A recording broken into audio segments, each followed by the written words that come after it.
শান্তি আর নীরবতা এই দুটি শব্দ যেন আমাদের জীবনের অবিচ্ছেদ্য অংশ। আমরা সবাই চাই চারপাশ একটু শান্ত থাকুক, মাথার ভেতরটা একটু ফাঁকা থাকুক। কিন্তু জানেন কি, কারো কারো কাছে এই শান্তি বা চুপ থাকাটা বিষের চেয়েও মারাত্মক। হ্যাঁ, আজকের এই ভিডিওতে আমরা ঠিক সেই রহস্যই উন্মোচন করতে যাচ্ছি। তুমি চুপ হলেই সে পাগল হবে শিরোনামটি শুনতে যতটা সহজ, এর ভেতরের মনস্তত্ত্ব ততটাই গভীর ও ভয়াবহ।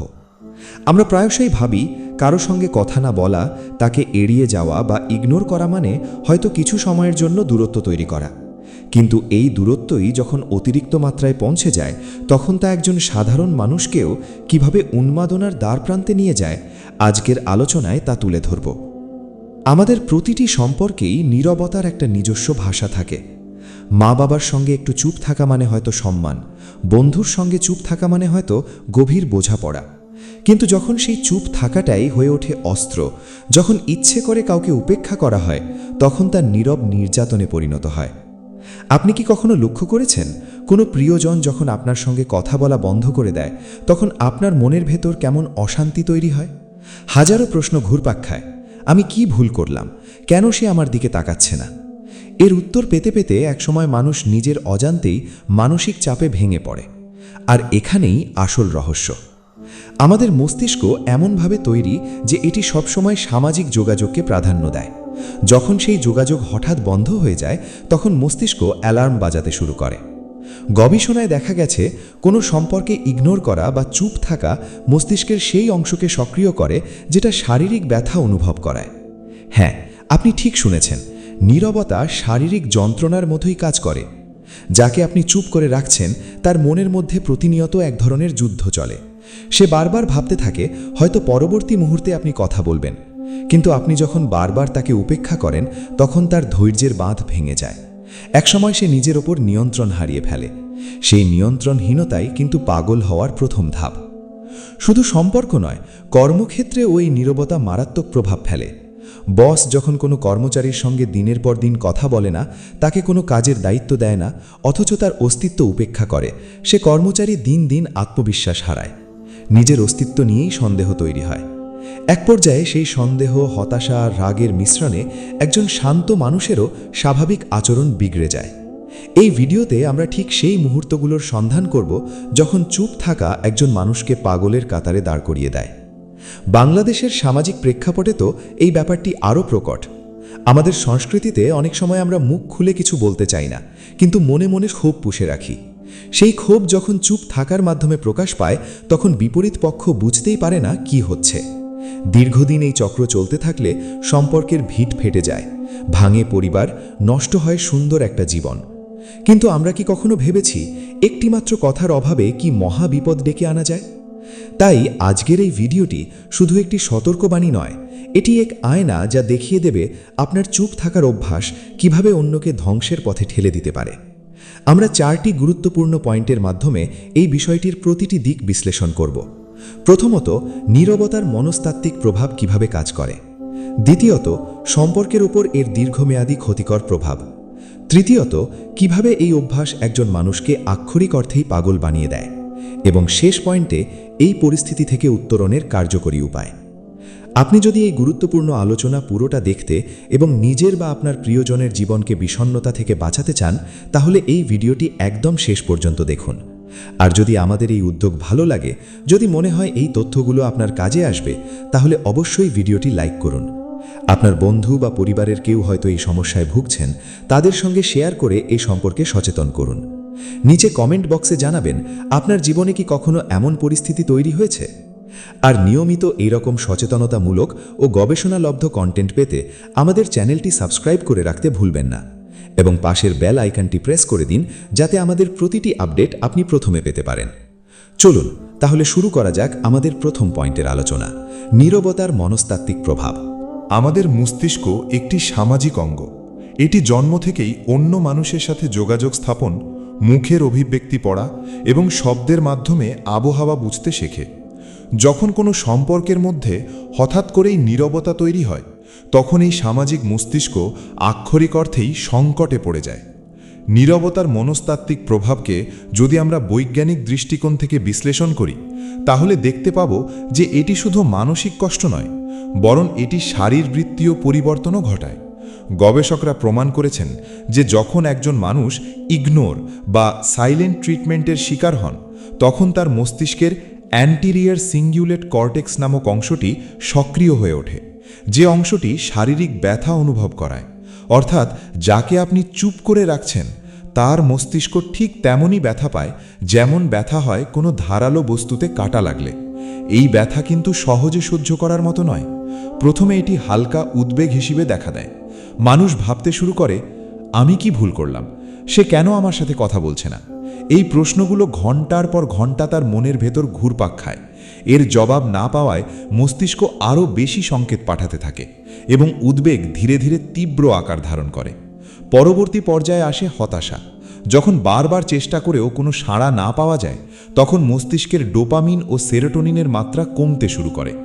ডোপামিন হলো আমাদের রিওয়ার্ড হরমোন, যা ভালো লাগার অনুভূতি তৈরি করে, আর সেরোটোনিন হলো মেজাজ নিয়ন্ত্রণকারী রাসায়নিক। এই দুটোর ঘাটতি হলে মানুষ অত্যন্ত নেতিবাচক চিন্তায় ডুবে যায়। সে নিজেকেই দোষ দিতে শুরু করে, আমি হয়তো এতটাই খারাপ যে সে আমার সাথে কথা বলতে চায় না। এই আত্ম অবমূল্যায়ন তার আত্মবিশ্বাসকে চূর্ণ বিচূর্ণ করে দেয়।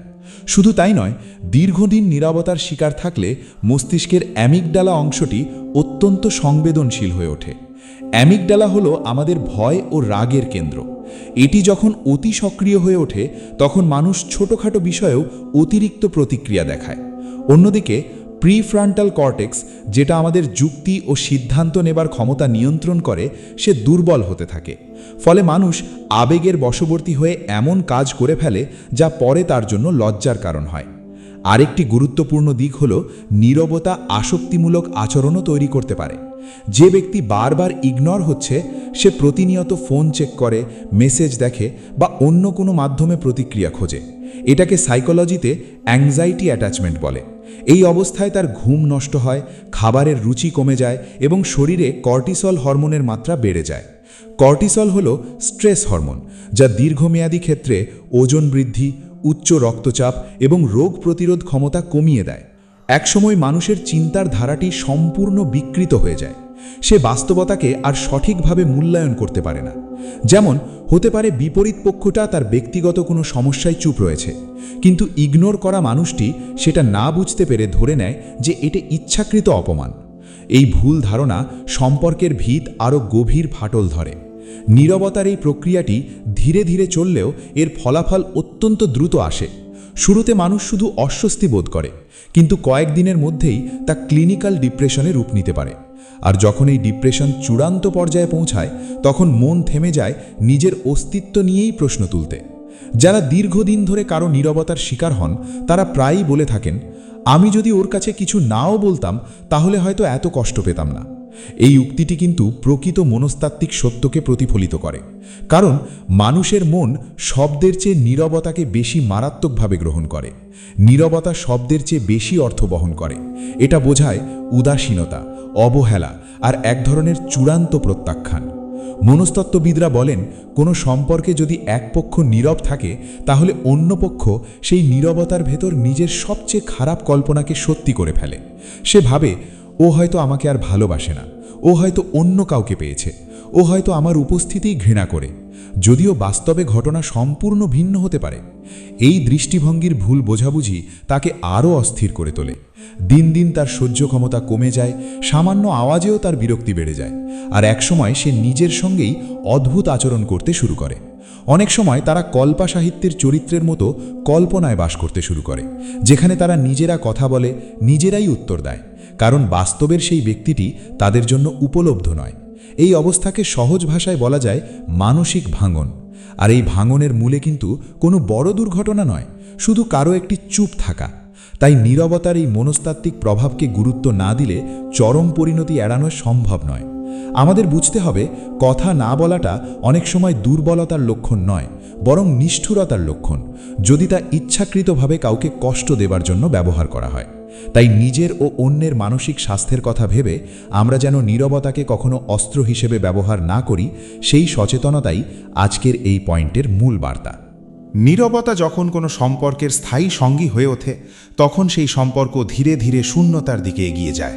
সম্পর্ক বলতে আমরা শুধু প্রেম বা দাম্পত্য সম্পর্ক বুঝি না, বন্ধুত্ব, পারিবারিক বন্ধন, এমনকি পেশাগত সম্পর্ক এর আওতায় পড়ে।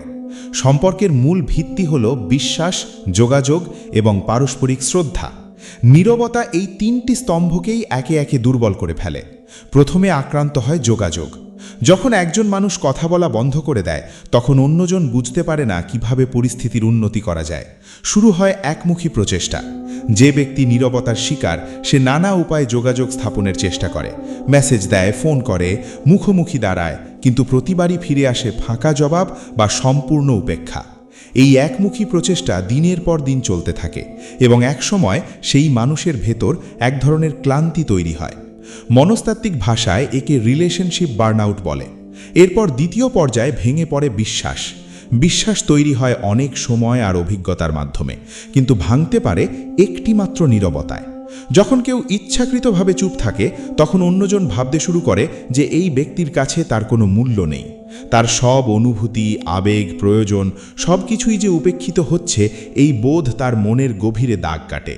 সে প্রশ্ন করতে থাকে যে আমি কি এতটাই তুচ্ছ যে আমার সাথে একটিও কথা বলার প্রয়োজন বোধ করেনি সে? এই প্রশ্নের উত্তর যখন বারবার অনুপস্থিত থাকে তখন সেই মানুষটি সম্পর্কটির প্রতি তার আস্থা হারিয়ে ফেলে। সে বুঝতে পারে যে এই সম্পর্কে তার নিরাপত্তা নেই, তার মানসিক শান্তি নেই। সম্পর্কের তৃতীয় স্তম্ভ হল পারস্পরিক শ্রদ্ধা।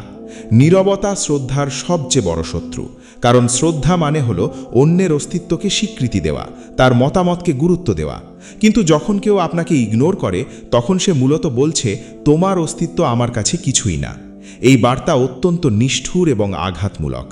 দীর্ঘদিন চলতে থাকলে একসময় যে ব্যক্তি নীরব থাকে সেও কিন্তু ক্ষতিগ্রস্ত হয়, কারণ সম্পর্ক যদি ভেঙে যায় তবে সেই ব্যক্তিও তার কাছের মানুষটি হারায়, কিন্তু ততক্ষণে অনেক দেরি হয়ে যায়। পারিবারিক সম্পর্কের ক্ষেত্রে নীরবতা আরও মারাত্মক রূপ নেয়। আমাদের সমাজে অনেক মা বাবা সন্তানদের সঙ্গে কথা বলা বন্ধ করে দেন কোনো বিষয়ে রাগ করে। আবার অনেক স্বামী স্ত্রী রয়েছেন যারা ছোটোখাটো ঝগড়ার পর সপ্তাহের পর সপ্তাহ একে অপরের সঙ্গে চোখাচোখি পর্যন্ত করেন না। এই দীর্ঘস্থায়ী নীরবতা পরিবারের পরিবেশকে বিষাক্ত করে তোলে।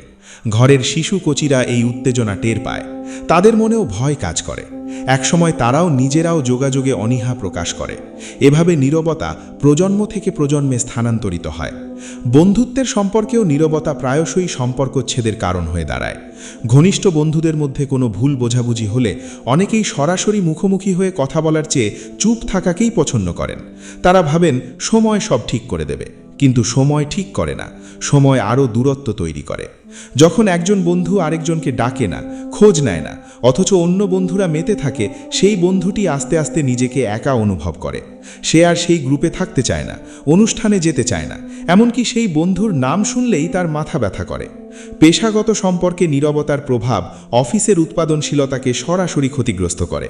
যখন কোনো বস কর্মচারীকে ইগনোর করে, তার কোনো কাজের মূল্যায়ন করে না, কোনো প্রশংসা করে না, সে কর্মচারী ধীরে ধীরে তার কাজের প্রতি আগ্রহ হারায়। অফিসে তার উপস্থিতি শুধু সময় কাটানোর জন্য হয়ে যায়। একসময় সে অন্য কোথাও চাকরি খোঁজা শুরু করে, অথবা কাজের মান এতটাই কমিয়ে দেয় যে তাকে বরখাস্ত হতে হয়। শুধু তাই নয়, নীরবতা সম্পর্কের ভেতর হিংসা ও প্রতিহিংসার জন্ম দেয়। যে ব্যক্তি বারবার ইগনোর হয় তার ভেতর একসময় রাগ জমা হয়। সেই রাগ একদিন বিস্ফোরিত হয়, কখনো চিৎকারের মাধ্যমে, কখনো আবার চরম কোনো সিদ্ধান্তের মাধ্যমে। যেমন অনেক স্ত্রী স্বামীর নীরবতা সহ্য করতে না পেরে নিজের পরিবারের কাছে চলে যান বা আত্মহত্যার মতো চরম পথ বেছে নেন। অনেক বন্ধু একে অপরকে সোশ্যাল মিডিয়া থেকে ব্লক করে দেয়, যা সম্পর্কের সম্পূর্ণ অবসান ঘটায়। সম্পর্কের এই পতনের প্রতিটি ধাপ কিন্তু অত্যন্ত ধীর। প্রথম মাসে হয়তো শুধু হালকা দূরত্ব, দ্বিতীয় মাসে তা বেড়ে তীব্র বিরক্তি, তৃতীয় মাসে শুরু হয় উদাসীনতা, আর চতুর্থ মাসের মধ্যে সম্পর্কটি শুধু একটি শূন্য খোলসে পরিণত হয়, যেখানে দুটি মানুষ একই ছাদের নিচে থেকেও সম্পূর্ণ অপরিচিতের মতো জীবনযাপন করে। এই অবস্থায় কখনো কখনো সম্পর্ক পুনরুদ্ধারের প্রচেষ্টা চালানো হয়, কিন্তু বারবার ফিরে আসে সেই পুরনো নীরবতা, কারণ নীরবতা একটি অভ্যাসে পরিণত হয়ে গেছে। এটি সম্পর্কেরই একটি অংশ হয়ে দাঁড়িয়েছে। এটাই সবচেয়ে ভয়ানক, যেখানে নীরবতা কোনো সমস্যা নয়, বরং রুটিনের অংশ।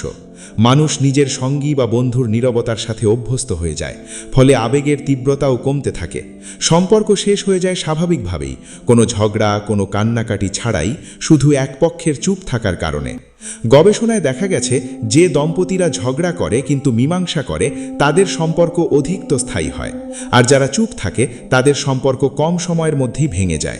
কারণ ঝগড়া মানে তো অন্তত যোগাযোগ আছে, কিন্তু নীরবতা মানে যোগাযোগের সম্পূর্ণ অবসান।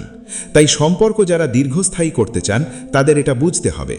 মনে রাখবেন, যে মুহূর্তে আপনি কারো সাথে কথা বলা বন্ধ করছেন, সেই মুহূর্তে আপনি সেই সম্পর্কের ভিতের দেওয়ালে ফাটল ধরাচ্ছেন।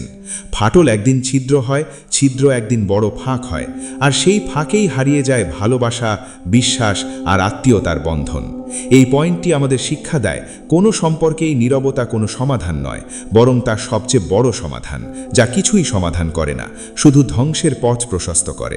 পাগল শব্দটি আমরা সাধারণত হালকাভাবে ব্যবহার করি, কিন্তু মনস্তত্ত্বে এর অর্থ হল বাস্তবতার সাথে সম্পর্ক বিচ্ছিন্ন হয়ে যাওয়া, নিজের আচরণের ওপর নিয়ন্ত্রণ হারানো এবং এমন কিছু করা যা যুক্তিপূর্ণ নয়। নীরবতা ঠিক এই অবস্থাটিই তৈরি করতে পারে। কোনো মানুষ যখন দীর্ঘদিন ধরে ইগনোর বা সাইলেন্ট ট্রিটমেন্টের শিকার হয়, তখন তার মানসিক অবস্থা ধাপে ধাপে বদলাতে থাকে। এই ধাপগুলোকে আমরা উন্মাদনার সিঁড়ি বলতে পারি। প্রথম ধাপ হলো অস্বাভাবিক উদ্বেগ। সাধারণ উদ্বেগ আমরা সবাই অনুভব করি, কিন্তু নীরবতার শিকার ব্যক্তির উদ্বেগ কোনো সাধারণ বিষয় নয়। এটি তীব্র, অবিরাম এবং যুক্তিহীন। যেমন সে ঘুম থেকে উঠে প্রথমেই ভাবে, আজ কি সে কথা বলবে? সারাদিন তার মোবাইল হাতে থাকে, প্রতি মিনিটে চেক করে কোনো মেসেজ এসেছে কিনা। একসময় সে কল্পনাও করতে শুরু করে, মনে হয় ফোন বাজছে, অথচ বাস্তবে কিছু নেই। এই অস্তিত্বহীন শব্দ শোনাকে সাইকোলজিতে অডিটরি হ্যালুসিনেশনের প্রাথমিক লক্ষণ বলা হয়। দ্বিতীয় ধাপ হল আত্ম অবমূল্যায়ন। যখন বারবার চেষ্টা করেও কোনো সাড়া পাওয়া যায় না, তখন মানুষ নিজেকে দোষ দিতে থাকে। সে বলে, আমি নিশ্চয়ই এতটা খারাপ যে আমার সাথে কারো কথা বলতে ইচ্ছে করে না। সে তার ভালো গুণগুলো ভুলে যায়, কেবল নিজের দুর্বলতাগুলোকে বড় করে দেখে। আয়নার সামনে দাঁড়িয়ে নিজেকে ঘৃণা করতে শুরু করে। নিজের চেহারা, নিজের কথা, নিজের অস্তিত্ব নিয়েই প্রশ্ন তোলে। তৃতীয় ধাপ হল যুক্তি হারানো। এই অবস্থায় মানুষের মস্তিষ্ক সঠিকভাবে বিশ্লেষণ করতে পারে না। সে ভাবে, প্রতিবেশী তার সম্পর্কে কি ভাবছে, অফিসের সহকর্মীরা কি তাকে নিয়ে হাসাহাসি করছে। সে এমন সব সম্পর্ক তৈরি করতে শুরু করে যার অস্তিত্ব নেই। যেমন কোনো নিরীহ দৃষ্টিকেও সে অপমান হিসেবে নেয়, কারো হাসিকে সে উপহাস মনে করে। সে বাস্তব ঘটনাগুলোকে নিজের মতো করে ব্যাখ্যা করে ফেলে। চতুর্থ ধাপ হল প্রতিক্রিয়ার অতিরঞ্জন। একসময় সেই মানুষটির সহ্য ক্ষমতা শেষ হয়ে যায়। সামান্য বিষয়ে সে চিৎকার করে ওঠে, অথবা অতিরিক্ত কান্নাকাটি করে। অফিসে বসে অপ্রাসঙ্গিক সময় হেসে ফেলে, অথবা কারো সঙ্গে আলাপকালে হঠাৎ করেই রেগে যায়। তার আচরণ অপ্রত্যাশিত হয়ে ওঠে। এই অবস্থা দেখে আশেপাশের মানুষ তাকে অদ্ভুত বা পাগল বলে গাল দেয়, যা তার অবস্থা আরও খারাপ করে। পঞ্চম ও শেষ ধাপ হল বাস্তব থেকে বিচ্ছিন্ন হওয়া। এটাই চরম উন্মাদনা। যখন মানুষ বুঝতে পারে যে বাস্তবের সেই ব্যক্তিটি কখনো তার সাথে কথা বলবে না, তখন সে নিজের মনের ভেতর এক নতুন জগৎ তৈরি করে। সেখানে সে নিজেই নিজের সাথে কথা বলে, নিজেই নিজের প্রশ্নের উত্তর দেয়, নিজেই নিজেকে সান্ত্বনা দেয়। বাইরের মানুষজন তার কাছে অস্পষ্ট হয়ে ওঠে। সে খাওয়া দাওয়া, ঘুম, স্বাস্থ্য সব কিছুই ফেলে দেয়। অনেক সময় সে ঘর থেকে বেরোয় না, কারো সঙ্গে দেখা করতে চায় না, একা একা সময় কাটায়। কেউ কথা বললে সে অদ্ভুত জবাব দেয়, যা কারো সাথে মেলে না। এই অবস্থাকে মনোবিজ্ঞানে সিজোফ্রেনিক ডিসঅর্ডারের প্রাথমিক পর্যায়ে বলা যেতে পারে। তাছাড়াও নীরবতার কারণে মস্তিষ্কের ডিফল্ট মোড নেটওয়ার্ক নামক অংশটি অতি সক্রিয় হয়ে ওঠে। এই নেটওয়ার্ক যখন সক্রিয় থাকে, তখন মানুষ অতীতের ঘটনা, ভবিষ্যতের উদ্বেগ এবং নিজের সম্পর্কে নেতিবাচক চিন্তায় ডুবে থাকে, যার ফলে তার বাস্তব উপলব্ধি সম্পূর্ণ বিকৃত হয়ে যায়। আরও ভয়াবহ বিষয় হল, নীরবতার শিকার ব্যক্তি অনেক সময় কোনো নির্দিষ্ট ব্যক্তি বা বস্তুর প্রতি আবেশে পরিণত হয়। যেমন যে মানুষটি তাকে ইগনোর করে, তার ছবি বারবার দেখে, তার সম্পর্কে সব তথ্য সংগ্রহ করে, তার পদাঙ্ক অনুসরণ করে, যা তাকে আরও অধঃপতনের দিকে ঠেলে দেয়। গবেষণায় দেখা গেছে, যারা দীর্ঘদিন ইগনোরের শিকার হন, তাদের মধ্যে আত্মহত্যার প্রবণতা প্রায় 40% বেড়ে যায়, কারণ তারা আর কোনো উপায় খুঁজে পায় না, বিশ্বাস করে না যে পরিস্থিতির উন্নতি হতে পারে। এই অবস্থায় তারা চরম সিদ্ধান্ত নিয়ে ফেলে, কখনো নিজের ক্ষতি করে, কখনো কারো ক্ষতি করে। আমাদের সমাজেও এর অনেক উদাহরণ রয়েছে। প্রতিবেশীর আত্মীয় কাউকে দেখুন, যিনি একদিন হঠাৎ করেই ঘর থেকে বেরোন না। সবাই তাকে পাগল বলে গাল দেন, অথচ কয়েক বছর আগে তিনি সম্পূর্ণ স্বাভাবিক ছিলেন। কারণটা অনেক সময় সেই ব্যক্তির কাছের মানুষদের ইগনোর বা নীরবতা। কোনো স্ত্রী স্বামীর নীরবতা সহ্য না করে আত্মহত্যা করে ফেলেছেন এমন সংবাদও আমরা বহুবার দেখি। কিন্তু আমরা কি কখনো ভেবে দেখি সেই মানুষটি আসলে পাগল ছিল না, তাকে পাগল বানিয়ে দেওয়া হয়েছিল? নীরবতা ধীর বিষের মতো কাজ করে, একদিনে নয়, ধীরে ধীরে। প্রথম দিন মনে হয় আজ কথা বলবে, কিন্তু না। দ্বিতীয় দিনও না, তৃতীয় দিনও না, 1 মাস না, 2 মাস না। এভাবে যখন চলতে থাকে তখন মানুষ ধৈর্যহারা হয়ে যায়, আর সেই ধৈর্যহারা অবস্থাই তাকে উন্মাদনার দিকে ঠেলে দেয়। যে ব্যক্তি নিজেকে ইগনোর করেন, তিনি কি জানেন তার প্রতিটি না বলা শব্দ বিপরীত প্রান্তের মানুষটির মস্তিষ্কে একটি ক্ষত সৃষ্টি করছে? তিনি কি জানেন তার চুপ থাকার প্রতিটি মুহূর্ত অন্য প্রান্তের মানুষটির যুক্তি, বিবেককে ধ্বংস করছে? সত্যি বলতে অধিকাংশ সময় তারা তা বোঝেন না। তারা মনে করেন ওই তো একটু অভিমান করছে, সময় বুঝে ঠিক হয়ে যাবে। কিন্তু তারা ভুলে যান মনুষ্য স্বভাব এমন নয়। অভিমান যদি দীর্ঘস্থায়ী হয় তবে সেটি আর অভিমান থাকে না, তা হয়ে যায় অত্যাচার। তাই এই পয়েন্টটি আমাদের উপলব্ধি করায় নীরবতা কোনো হালকা বিষয় নয়। এটি একজন মানুষকে আক্ষরিক অর্থেই পাগল করে দিতে পারে। তার পরিবার, তার সন্তান, তার সমাজ সব কিছুকে বিধ্বস্ত করে দিতে পারে। আর সেই পাগল হওয়ার প্রক্রিয়াটি কিন্তু একদিনে হয় না। এটি একটি স্লো পয়জন, যা প্রতিদিন কাজ করে যেতে থাকে। যদি কেউ এই লক্ষণগুলো দেখে থাকেন তাহলে দেরি না করে মনোবিদের সাহায্য নেওয়া উচিত। কেননা উন্মাদনার প্রথম দিকেই প্রতিরোধ সম্ভব, শেষ পর্যায়ে প্রতিরোধ প্রায় অসম্ভব। আমরা এখন পর্যন্ত দেখলাম নীরবতা কিভাবে মস্তিষ্ককে বিপর্যস্ত করে, সম্পর্ককে ধ্বংস করে এবং মানুষকে উন্মাদনার দিকে ঠেলে দেয়। কিন্তু এই অন্ধকার পথেরও একটি আলো আছে, উত্তরণের পথ। যদি আপনি বা আপনার কাছের কেউ নীরবতার শিকার হন, অথবা আপনি নিজেই অভ্যাসবশত কাউকে চুপ করে রাখেন, তবে জেনে রাখুন এই চক্র ভাঙা সম্ভব। প্রথম এবং সবচেয়ে গুরুত্বপূর্ণ পদক্ষেপ হল স্বীকারোক্তি। নিজের কাছে স্বীকার করুন যে নীরবতা একটি সমস্যা, এটি কোনো সমাধান নয়। যিনি চুপ থাকেন তিনি যদি নিজেকে জিজ্ঞাসা করেন, আমি কেন কথা বলছি না, আমি কি তাকে শাস্তি দিতে চাই, নাকি আমি নিজেই অসহায়, তাহলে তার আত্ম উপলব্ধি তৈরি হবে। আর যিনি নীরবতার শিকার, তিনি যদি নিজেকে জিজ্ঞাসা করেন, আমি কি এই সম্পর্কে থাকতে চাই, আমার আবেগগুলো কি সঠিকভাবে মূল্যায়ন হচ্ছে, তাহলে তিনি নিজের অবস্থা বুঝতে পারবেন। দ্বিতীয় পদক্ষেপ হল খোলা যোগাযোগের সূচনা করা। মনে রাখবেন, যোগাযোগ বন্ধ হয়ে গেলে সম্পর্ক থেমে যায়। তাই প্রথমে একজন নিরপেক্ষ ব্যক্তির মাধ্যমে বা সরাসরি মুখোমুখি হয়ে কথা বলার উদ্যোগ নিন। কথাগুলো যেন দোষারোপমূলক না হয় সেদিকে খেয়াল রাখুন। যেমন, তুমি কথা বলো না বলে আমি কষ্ট পাই। এর বদলে বলুন, আমি যখন তোমার নীরবতা দেখি তখন আমি উদ্বিগ্ন হয়ে পড়ি। আমরা কি একসাথে এটা নিয়ে কথা বলতে পারি?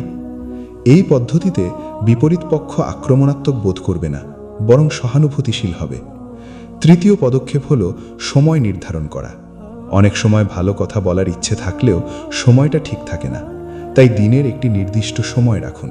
হতে পারে সকালের চা খাওয়ার সময় অথবা রাতের খাবারের পর, যখন দুই পক্ষই মুক্ত এবং শান্ত থাকবেন। সেই সময়ে কাজ, ফোন, টেলিভিশন সব কিছু বন্ধ রেখে শুধু একে অপরের দিকে মনোযোগ দিন। এই অভ্যাস সম্পর্ককে পুনর্জীবিত করে। চতুর্থ পদক্ষেপ হল শোনার দক্ষতা অর্জন করা। নীরবতার চক্রে থাকা মানুষগুলো প্রায়শই বলে, ও তো শোনেই না। তাই যদি আপনি চুপ থাকা ব্যক্তিটি হন, তাহলে বিপরীত পক্ষকে সম্পূর্ণ মনোযোগ দিয়ে শুনুন। তার কথা শেষ না হওয়া পর্যন্ত মাঝখানে কাটবেন না, যুক্তি দেবেন না। তাকে পূর্ণরূপে প্রকাশ করার সুযোগ দিন। এটি তাকে আস্থা দেবে যে তার কথা গুরুত্ব পাচ্ছে। পঞ্চম পদক্ষেপ হল আবেগের নামকরণ করা। আমাদের আবেগগুলোকে শনাক্ত করা অত্যন্ত জরুরি। যখন আপনি রাগ বা অভিমানে চুপ থাকেন, তখন নিজেকে বলুন, আমি এখন রাগ করছি, তাই আমি চুপ থাকছি। এই স্বীকৃতি আপনাকে আবেগের দাসত্ব থেকে মুক্তি দেবে। একইভাবে কেউ যখন আপনাকে ইগনোর করে, তখন নিজেকে বলুন, আমি এখন একা বোধ করছি, কিন্তু আমার অনুভূতি সঠিক। ষষ্ঠ পদক্ষেপ হল প্রফেশনাল হেল্প নেওয়া। যদি মনে হয় নিজেরা সমস্যা সমাধান করতে পারছেন না, তাহলে কাউন্সেলর বা সাইকোলজিস্টের কাছে যান। বাংলাদেশেও এখন অনেক মানসিক স্বাস্থ্য বিশেষজ্ঞ রয়েছেন যারা কাপল থেরাপি বা ফ্যামিলি থেরাপি দিয়ে থাকেন। তাদের কাছে গেলে লজ্জার কিছু নেই, বরং এটি একটি সাহসী কাজ। সপ্তম পদক্ষেপ হল ছোট ছোট ইতিবাচক অভ্যাস তৈরি করা। যেমন প্রতিদিন সকালে একে অপরকে গুড মর্নিং বলা, রাতে শুভরাত্রি বলা বা দিনে একটি করে প্রশংসাসূচক মেসেজ দেওয়া। এই ছোট ছোট কাজগুলো ধীরে ধীরে নীরবতার প্রাচীর ভেঙে দেয়। অষ্টম পদক্ষেপ হল নিজের যত্ন নেওয়া। যিনি নীরবতার শিকার, তিনি যদি নিজের স্বাস্থ্য, ঘুম, খাবার এবং ব্যায়ামের দিকে নজর না দেন, তাহলে তার মানসিক অবস্থা আরও খারাপ হবে। তাই প্রতিদিন অন্তত 30 মিনিট হাঁটুন, পছন্দের কোনো কাজ করুন, বন্ধুদের সাথে সময় কাটান। নিজেকে ভালো রাখার মাধ্যমেই সম্পর্কের প্রতি আপনার দৃষ্টিভঙ্গি ইতিবাচক হবে। নবম এবং খপন পদক্ষেপ হল ক্ষমা করার মানসিকতা তৈরি করা। অনেক সময় মানুষ পুরনো অভিমান নিয়ে চুপ থাকে, কিন্তু মনে রাখবেন, ক্ষমা দুর্বলতার লক্ষণ নয়, বরং শক্তির লক্ষণ। যে সম্পর্ককে টিকিয়ে রাখতে চান, তাকে ক্ষমা করতে শিখতে হবে। তবে ক্ষমা মানে ফের ঠকতে রাজি হওয়া নয়, বরং অতীতকে মুক্তি দিয়ে নতুন করে শুরু করা। দশম এবং শেষ পদক্ষেপ হল সিদ্ধান্ত নেওয়া। যদি বারবার চেষ্টা করার পরেও নীরবতা কাটে না, যদি বিপরীত পক্ষ কোনো পরিবর্তন না দেখায়, তাহলে নিজের মানসিক স্বাস্থ্যের কথা ভেবে সম্পর্ক থেকে দূরে সরে আসার সিদ্ধান্ত নিন। এটি কষ্টের, কিন্তু কখনো কখনো দূরত্বই হয় সবচেয়ে ভালো সমাধান। তবে সিদ্ধান্ত নেওয়ার আগে নিশ্চিত হয়ে নিন যে আপনি সব কিছু চেষ্টা করে দেখেছেন। মনে রাখবেন, সম্পর্ক বাঁচানোর চেষ্টা করা পর্যন্ত ভালো, কিন্তু নিজের স্যানিটি বিসর্জন দেওয়া পর্যন্ত নয়। এছাড়াও সমাজ হিসাবে আমাদের দায়িত্ব রয়েছে। যখন আমরা দেখি কোনো বন্ধু, আত্মীয় বা সহকর্মী অতিরিক্ত নীরবতার শিকার হচ্ছেন, তখন আমাদের উচিত তাদের পাশে দাঁড়ানো, তাদের কথা শোনা, তাদের সাহায্য করা। অনেক সময় শুধু একটি ফোন কল, একটি জিজ্ঞাসা, আপনি ঠিক আছেন তো, একটি জীবন বাঁচাতে পারে। শেষ পর্যন্ত নীরবতা মানে সম্পর্কের শেষ নয়, এটি একটি সংকেত যে সম্পর্কের মেরামত প্রয়োজন। যেভাবে আমরা আমাদের গাড়ি নিয়মিত সার্ভিসিং করাই, আমাদের সম্পর্কেরও তেমন নিয়মিত চেক আপ দরকার। এই চেক আপের প্রথম শর্ত হল কথা বলা, চুপ না থাকা। তাই আজ থেকেই প্রতিজ্ঞা করুন, আপনি কাউকে ইগনোর করবেন না, কাউকে নীরবতার বিষ প্রয়োগ করবেন না। আর কেউ আপনাকে ইগনোর করলে আপনি সাহসের সাথে তার মুখোমুখি হবেন, নিজের আবেগ জানাবেন এবং প্রয়োজনে পেশাদার সাহায্য নেবেন। জীবন খুব সংক্ষিপ্ত, এটি নীরবতার অন্ধকারে কাটানোর চেয়ে কথার আলোয় কাটানো অনেক সুন্দর।